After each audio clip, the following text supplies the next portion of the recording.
What happens when the Queen of Funk, a woman whose voice has defined an entire genre of music, who has been belting out hits since before most of the audience was born, sits down for what should be a celebration of her legendary career, only to have her struggles and her authenticity questioned by a host who seems determined to tear down everything she's built?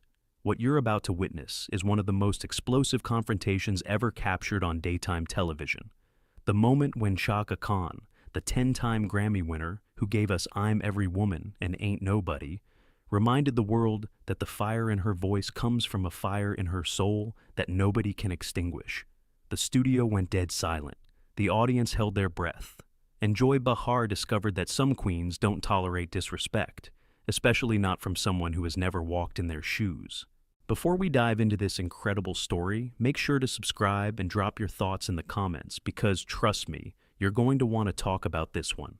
The morning had started with genuine excitement at the View Studios. Chaka Khan was coming on the show, and everyone from the producers to the makeup artists was looking forward to it. At 71 years old, Chaka remained one of the most respected voices in music history. A woman whose career had spanned 5 decades and influenced countless artists across every genre. She had recently been inducted into the Rock and Roll Hall of Fame, a long overdue recognition of her immense contribution to American music.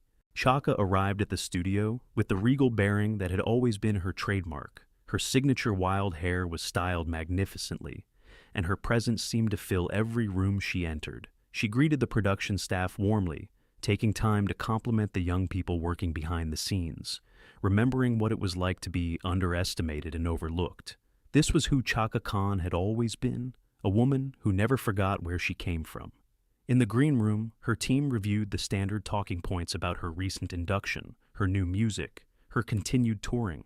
Chaka listened with half an ear, more interested in the energy of the place than the logistics of the interview.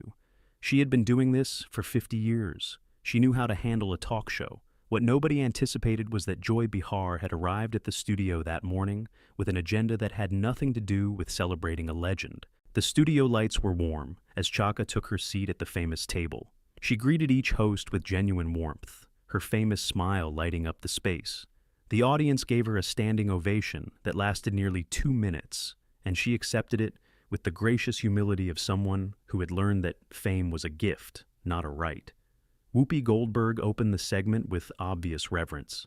Our next guest is a true living legend, 10 Grammy Awards, countless hits that have become part of the American songbook, and a voice that has inspired generations of artists. Please welcome the incomparable Chaka Khan. The applause continued as Chaka settled into her chair with practiced elegance. Thank you so much, babies. What a beautiful welcome. I feel the love in this room, and I appreciate every single one of you. Sarah Haynes asked about the Rock and Roll Hall of Fame induction, and Chaka spoke movingly about what it meant to finally receive that recognition after decades of being overlooked. She talked about the artists who had influenced her, about the long road from Chicago's South Side to the heights of musical achievement, about her gratitude for a career that had allowed her to touch so many lives. You know, when I started singing with Rufus back in the 70s, nobody told us we were making history, Chaka said, her voice carrying that distinctive warmth that had made her famous. We were just some kids from Chicago trying to make music that felt real, that came from our souls. We didn't have the internet telling us what was popular. We didn't have algorithms deciding what people should hear. We just had our instruments and our voices and our hearts. And now, 50 years later, to be recognized alongside the artists I grew up admiring, artists who changed my life with their music, it's overwhelming. It really is. The audience was captivated. This was the Chaka Khan they had come to see, humble despite her monumental achievements, grateful despite the struggles she had endured, still burning with the same passion that had defined her entire remarkable career. For a few minutes, everything felt exactly as it should, like a proper celebration of a true legend. Then Joy Behar leaned forward with that familiar edge in her voice, and the atmosphere in the studio shifted dramatically. So, Chaka, Joy began, her tone carrying an unmistakable sharpness that made the other hosts exchange nervous glances. You talk about making history and being recognized, but let's be honest here. Your career hasn't exactly been a smooth ride, has it? The drug problems, the rehab stints, the years when you basically disappeared from the scene. Don't you think the Hall of Fame honor is as much about nostalgia as actual achievement? The question landed like a bomb. The audience went silent. The other hosts looked stunned by the hostility of the question. Chaka's expression flickered, but her voice remained steady when she responded. Joy, I've never hidden from my past. I've been very open about my struggles with addiction. But those struggles don't define my career. What defines my career is the music I've made, the lives I've touched, the artists I've influenced. The Hall of Fame doesn't induct people based on nostalgia. They induct people based on impact. Joy wasn't satisfied. But that's just it, isn't it? Your biggest hits were in the 70s and 80s. I'm Every Woman. Ain't Nobody. I Feel For You. That was 40, 50 years ago. What have you done lately that justifies all this celebration? The accusation was stunning in its dismissiveness. Several audience members shifted uncomfortably. Sunny Hostin looked like she wanted to intervene immediately. What have I done lately? Chaka's voice dropped to something quieter but more intense. I've been touring the world, selling out venues on every continent. I've been recording new music that connects with audiences across generations. I've been mentoring young artists who want to learn from someone who's actually done it. And I've been staying alive, Joy, staying sober, staying relevant. At 71 years old, that's an achievement in itself in this industry. Joy pressed on with what seemed like deliberate cruelty. But let's talk about I'm Every Woman for a moment. That song became even more famous when Whitney Houston covered it. Some people might say that Whitney's version is the one that really matters, that she took your song and made it better. How does that feel, to be overshadowed by someone who came after you? The mention of Whitney Houston seemed to strike something deep. Chaka's eyes flashed with an emotion that the audience couldn't quite read. Whitney Houston was my sister, Chaka said, her voice carrying a weight of emotion. I loved her. I still love her. And yes, her version of that song was beautiful. But let me tell you something about that song, Joy. I recorded I'm Every Woman in 1978. It was an anthem for women at a time when women needed anthems. Whitney's version came 15 years later, and it introduced the song to a new generation. That's not being overshadowed. That's called having a legacy. She leaned forward, her intensity filling the space. And for the record, before she passed, Whitney always credited me. She always acknowledged where that song came from. She never tried to erase me. That's what real artists do. They honor each other. They lift each other up. Maybe that's something you don't understand, because you've never created anything that lasted. The counterattack was sharp and landed with precision. Joy's face reddened, but she wasn't backing down. I'm just asking the questions that some people might be thinking. You've had a lot of drama in your life. The marriages, the feuds, the years when the drugs were clearly affecting your performances. Don't you ever look back and wish you had done things differently? Chaka sat very still for a moment, and when she spoke, her voice carried the weight of 5 decades of living, struggling, and surviving. Drama? You want to talk about drama, Joy? Let me tell you about drama. Drama is growing up black and female in America in the 60s. Drama is fighting your way into an industry that didn't want you, that didn't believe a dark-skinned girl from Chicago could be a star. Drama is being told your voice was too powerful, too raw, too much for mainstream audiences.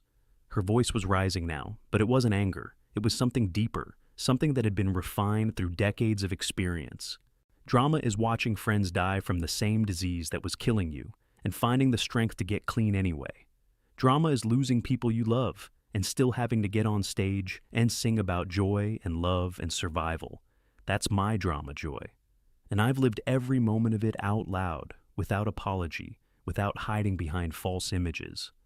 The studio had gone completely silent. The audience was witnessing something they hadn't expected, a woman laying bare her soul in response to attacks that deserved nothing but contempt. You asked if I wish I had done things differently. Let me tell you something. Every mistake I've made, every fall I've taken, every moment I've been down, it all went into the music. It all went into the voice you hear on those records. You don't get the power in my voice without the pain that shaped it. You don't get the joy without knowing the sorrow. That's what makes real music, Joy. Not perfection. Authenticity. Joy tried to regain control of the conversation. I understand that, but surely you can see how your struggles have affected your reputation. There are people who remember the difficult performances, the erratic behavior, the years when you seem to be struggling publicly. Don't you think that's overshadowed your achievements? Chaka's laugh was short and carried decades of experience dealing with people who tried to diminish her. Overshadowed my achievements? Baby, I have 10 Grammy Awards. 10. I've sold millions of records around the world. I've influenced artists from Beyoncé to Adele to Mary J. Blige. Every female R&B singer working today owes something to what I did in the 70s and 80s. That's not overshadowed by anything. That's a legacy that will outlive both of us. She stood up, and the movement commanded immediate attention. Despite her 71 years, there was something powerful about her presence, something that filled the entire studio. You want to know what I think this is really about, Joy? I think you don't understand artists. I think you don't understand what it takes to bare your soul for strangers night after night, year after year, decade after decade. I think you look at someone like me and you see the struggles, the imperfections, the human being behind the legend, and that makes you uncomfortable. Her voice rose with a passion that reminded everyone exactly why she had been called the Queen of Funk. Because here's the truth about my life. Yes, I struggled with addiction. I went to rehab. I did the work. I got clean. Yes, I've had failed relationships. I've had my heart broken. I've made mistakes in love. Yes, I've had feuds with people in this industry. I've stood up for myself when others wanted me to be quiet and grateful. But through all of it, I kept singing. I kept creating. I kept showing up. She pointed at Joy, her finger steady and accusing. What have you done through your struggles, Joy? You sit at this table every day and you pass judgment on people who actually do things. You comment on lives you've never lived, on art you've never created, on struggles you've never faced. And when someone like me sits across from you, someone who has actually lived a full, complicated, messy, beautiful life, all you can do is try to tear them down. The accusation landed with devastating accuracy. Joy opened her mouth to respond, but Chaka wasn't finished. Let me tell you something about being every woman. That song wasn't just a title. It was a statement. I am every woman because I've been through everything. I've been poor and I've been rich. I've been celebrated and I've been forgotten. I've been addicted and I've been sober. I've been loved and I've been alone. And through all of it, I've never stopped being exactly who I am. She turned to address the audience directly, and her voice softened to something more intimate. To every woman watching this who has ever been made to feel ashamed of her struggles, who has ever been told that her past disqualifies her from being celebrated, who has ever been reduced to her worst moments by people who don't understand what she's overcome, I want you to know something. Your struggles are not your shame. They are your strength. Every fall you've taken has taught you how to rise. Every heartbreak has deepened your capacity to love. Every mistake has given you wisdom that perfection could never provide. She looked back at Joy, and her expression carried something that might have been compassion mixed with disappointment. I've been singing for 50 years, Joy. I've been told I was too much and not enough. I've been praised and criticized and written off and rediscovered more times than I can count. And through all of it, I've learned one thing. The people who try to diminish you are almost always running from something in themselves. They need you to be less than you are so they can feel better about who they're not. She gathered herself with the dignity of a queen, which is exactly what she was. I came here today to celebrate being inducted into the Rock and Roll Hall of Fame. Instead, I've spent 15 minutes defending my entire existence to someone who seems to think that having lived a full life is something to be ashamed of. Well, I'm not ashamed. I'm proud. Proud of every song I've sung, every stage I've stood on, every tear I've shed, and every moment I've survived. She straightened her outfit with deliberate grace. You know what the difference is between you and me, Joy? When I leave this studio, I'm going to get on a stage tonight and sing for thousands of people who love me. People who have grown up with my music, who have fallen in love to my songs, who have cried and laughed and healed with my voice in their ears. That's my legacy. That's what I've built with my messy, complicated, beautiful life. Her voice dropped to something quieter, but somehow more powerful. What will you leave behind, Joy? What will people remember about you when you're gone? The jokes at other people's expense? The gotcha questions designed to humiliate? The moral superiority from someone who has never risked anything to create something lasting? The studio was absolutely silent. Joy sat frozen, clearly not expecting the interview to turn into such a thorough dismantling of her approach. Chaka looked at the audience one final time. "I want to thank everyone who has supported my music over the years. You are the reason I'm still here. You are the reason I got clean. You are the reason I keep singing even when my body tells me to rest.